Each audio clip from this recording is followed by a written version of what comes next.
Hello and welcome to Business on the Wire. As we tail end to 2020, a year to be forever known as the pandemic year, it was also a year where economic issues came to take center stage, often in a worrying and unflattering light. Here is a brief run through of the big stories as I see them and what to watch out for in 2021. Right on top of my list at number one position has to be the recession. 2020 closes up a recession for India, a first for independent India. The very early signs of recovery have been extremely disparate, and that's the big problem. The country went into a national lockdown between late March and May in an attempt to slow the spread of the virus. Unfortunately, the hit on our already shaking economy was massive. While most countries seem to respond to the pandemic with a mix of fiscal and monetary policy, India's response was by and large a monetary response and very slightly fiscal, in the sense that lines of support were provided to smaller businesses and businesses via banks, but there wasn't that much by way of direct cash that was given in the hands of those who needed it the most. So even though there's some brokerages that believe that there's a lot of promise as we get into the next year, 2021, for India, the big challenge and the big fear is of permanent scars that may have been left on the economy. Indeed, this one is looking like an uphill task and there's a lot of work to be done. At number two position, jobs. That India has a jobs problem is not a secret, but the lockdown created a crater-sized hole in terms of employment avenues that will be difficult to climb off.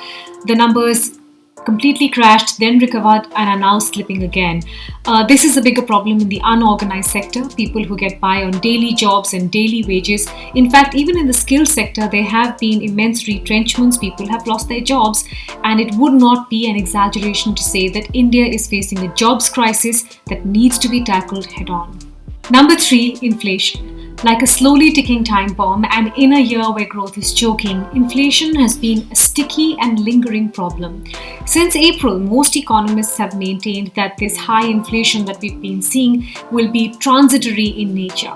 Yet, it has assumed a rather permanent streak throughout the year and hit people where it hurts the most. Imagine a situation where incomes are falling, jobs have been lost, but costs and living costs of fruits, vegetables and groceries have actually been rising. This may not get resolved in a hurry either because of the way fuel prices for petrol and diesel have been increasing month on month. Remember, most of the latest consumer surveys do indicate that people are more iffy about spending. They have seen a fall in their incomes, and most of the respondents continue to report a fall in employment trends as well. Inflation will be something we need to monitor both globally and locally, and in a situation where growth is struggling, as I said, this could become one of our biggest problems. The stock market rallied to fresh record highs. At number 4 is the stock market. There's already targets of 15,000 being discussed for the Nifty in the coming year. Of course, fed on droves of liquidity, the Nifty, the Sensex, and even the broader market have had a quite spectacular run. In the 12 months from December last year to November 2020, Indian equities have seen inflows worth $15.6 billion and counting. Some bumps like vaccine trouble, policy hits and valuations remain, but largely it's been a year where India's elite in terms of companies have had one trajectory while the economy has had quite another. Number 5 for me would be the banking sector and its future. As the banking sector hobbled back from the crisis of the last couple of years, 2021 actually presents a crucial test for this industry.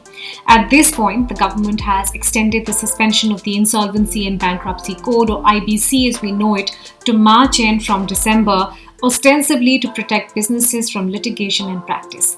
That presents a problem in itself though, because we're basically kicking the can down the road. No one knows what the extent of bad loans might be when things come around to March next year, and no one knows how much damage the banks might have to actually see when in fact they go on to face that problem and when in fact they start releasing it. Remember, the very first move in terms of accepting that there is a problem is to be open about it, and in that sense the IBC was a good way for many banks to resolve some of these sticking banking issues. Of course, the other side of the debate, and I think what might be a big talking point in 2021, is this whole talk of allowing corporates to enter the banking space. Many people who've been part of both the banking system and the central bank have called it almost a crazy move and something that could snowball into big trouble for corporates.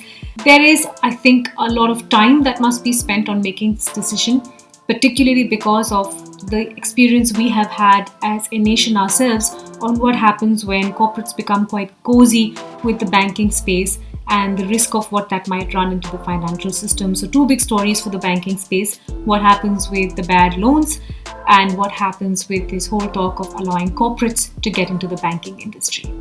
At number 6, it was goodbye to Chinese apps as tensions increased across the Indo-China border. Over 200 apps at last count were banned by the Indian government. The biggest hit on the app universe was TikTok, with 200 million users in India. Despite that India ban, though, data shows that TikTok remains the most downloaded app in 2020, even beating Facebook.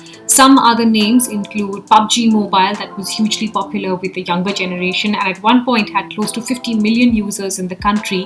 There's some popular fashion retailers as well that had to down their virtual shutters. Club Factory was seeing close to 25,000 orders a day. Shein saw around 10,000 orders. At this point, the future for most of them in an Indian context, I think, remains quite uncertain. At number 7 for me are the farmer protests, the central government's biggest test yet. The agitation of farmers over the recent farm laws has continued with no clear resolution in sight.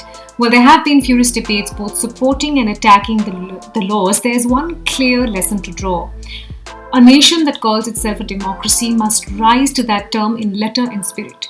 The 3 farm bills were passed on a Sunday by a voice vote, despite a request for an actual vote and while turning down the opposition's demand for discussion. The bizarre haste with which the farm bills were pushed through both the houses has now led to a complete logjam and a complete breakdown in trust. And at number 8 is the hunt for a vaccine. Away from it all, there must always be room for hope. The end of the year brought news of vaccines. So while bigger challenges of access, rollout, efficacy remained, news of multiple vaccines has brought light at the end of the tunnel for the world. Unfortunately, the year has also been consumed by a single-minded focus on a vaccine that will solve all problems. India will have to do some deep digging on the collapse of its health infrastructure as we saw this year and how a bulk of health costs are borne by individual households where hospitalization often comes at the cost of economic collapse for a family. Even bigger is my sense is the concern around mental health and the impact it has had on our country and our citizenry. So lots to consider on health. As the year draws to a close, it's been a year where India's economic bruises have been exposed and perhaps worsened in a sense.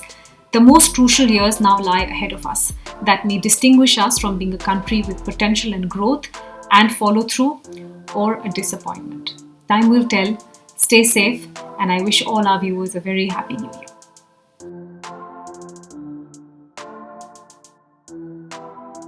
To receive instant updates on all videos from The Wire, click the subscribe button and hit the bell icon. Pay to support independent journalism. Click the link in the description and choose the amount you want to pay.